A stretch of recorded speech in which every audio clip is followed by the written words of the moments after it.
Хо Юйхао главный герой боевого континента 2, поэтому от него ожидается многое. Например, Тан Сан, главный герой первой части, в итоге стал двойным богом и даже занял положение бога-короля. Насколько талантлив Хо Юйхао, какую силу он обретет в конце, может ли он превзойти Тан Сана? Давайте узнаем.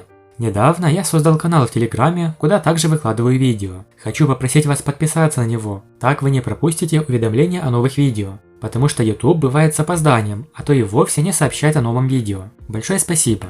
Вначале может показаться, что Хо Юйхао очень слабый персонаж, особо ничем не впечатляющий, да и первое кольцо в миллион лет не сделало его каким-то сверхсильным. Но и Тан Сан вначале не был непобедимым, он культивировал и постепенно наращивал мощь. Как зять Тан Сана, Хо Юйхао также является могущественным королем-богом, но поначалу его не одобряли и даже высмеивали.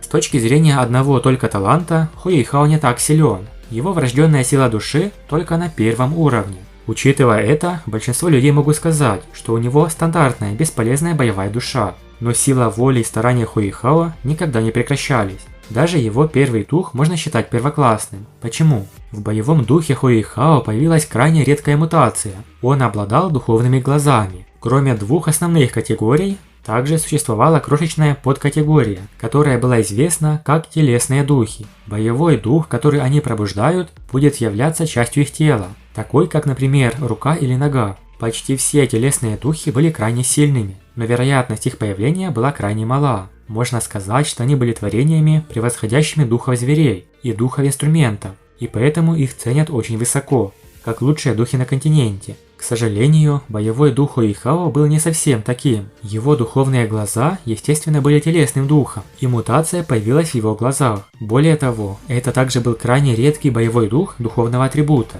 В обычных обстоятельствах Хо Юйхао должны были высоко ценить, и этот дух был бы даже лучше, чем у его отца, герцога Белого Тигра. Но были два пункта, которые ограничивали его развитие и сделали Хо Юйхао бесполезным мастером, как все думали. Когда он пробудил свою боевую душу, его врожденная духовная сила была только на первом ранге. Поэтому можно сказать, что его талант был довольно плох. Это означало, что скорость его культивации точно будет крайне медленной.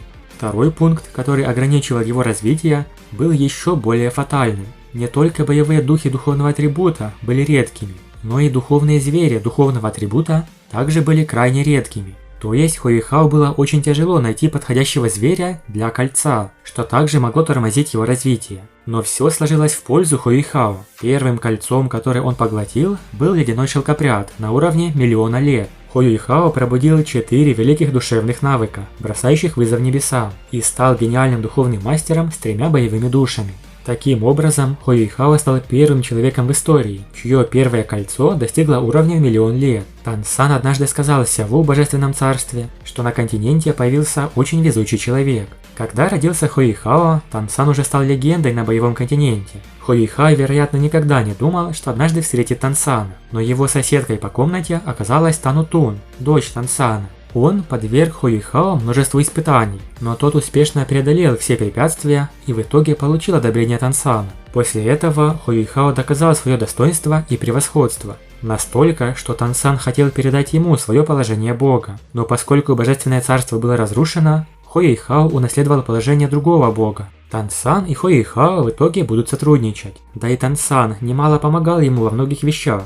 С помощью Тан Сана Хо Юйхао не только нашел своего предка, также Тан Сан воскресил мать Хо Юйхао, чтобы их семья могла воссоединиться. Не говоря о том, сколько у Хо Юйхао духов, а также какие у него кольца, среди богов он имел чрезвычайно высокое и самое сильное духовное сознание. Когда он был богом первого уровня, он использовал свою духовную силу, чтобы насильственно разрушить непреодоленное смятение Тан Сана и разрушительную силу бога разрушения. В битве богов он использовал духовный шок, чтобы мгновенно контролировать 6 богов. И это говорит о том, какой потенциал у Хо Юйхао в будущем. А пока мы можем наблюдать, как он постепенно развивается и становится сильнее.